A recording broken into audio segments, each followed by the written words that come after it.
we caught up with the city's transportation commissioner, Gina Fiandaca. We first discussed, well, how tech industry is helping to improve transportation throughout Boston. We have a great environment for testing new technology and for identifying really cutting-edge ways of enhancing mobility. We released Go Boston 2030, which was a cutting-edge mobility plan for long-term growth for the city of Boston, and a hallmark of that was really how we engage the public in helping to form what the future of mobility will look like. Paint the picture. What will it look like? What are the techs? What's the technology underlying it?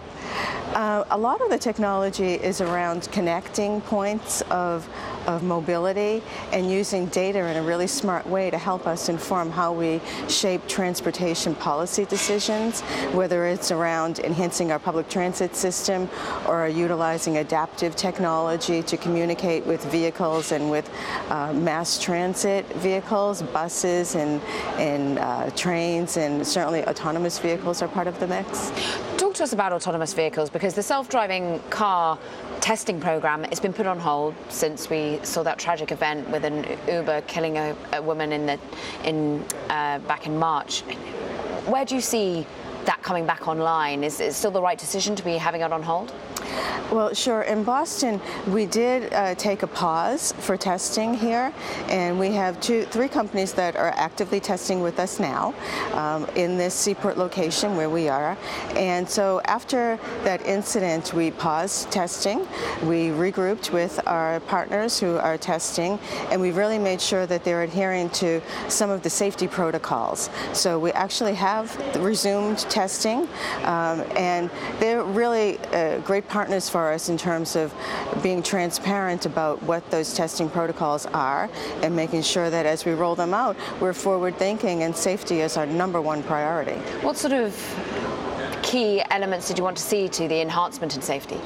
Sure. We wanted to make sure that they're adhering to the protocol that we've established, which is that there's a safety driver in the vehicle at all times, as well as sort of a systems person that's gathering data on how the system is performing. So they're two separate functions, and they're always making sure that that vehicle is operating in a safe mode, adhering to all of the normal driving protocols, whether it's signal notification and adhering to speed limits and crosswalks and things like that.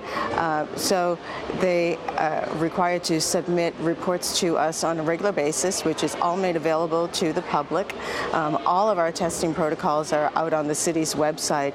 All the information that you want to know about how Boston's taking the lead on this is out there on our website. Why do you want Boston to take the lead on it? It's important to really make sure that your mobility systems are not only functioning optimally for current conditions, but also take into consideration what your future landscape will look like. And in Boston, we have great partners here with our universities, Newtonomy and Optimus and Aptiv, and we have a sort of a very fertile environment for encouraging that sort of creativity. What about the environment for bike sharing? This is an area that I know you signed a program with Blue Cross.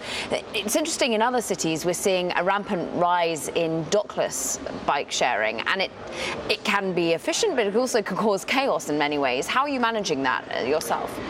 Any program that improves the mobility options for folks, whether it's riding a bicycle, walking, taking public transit, is a terrific thing.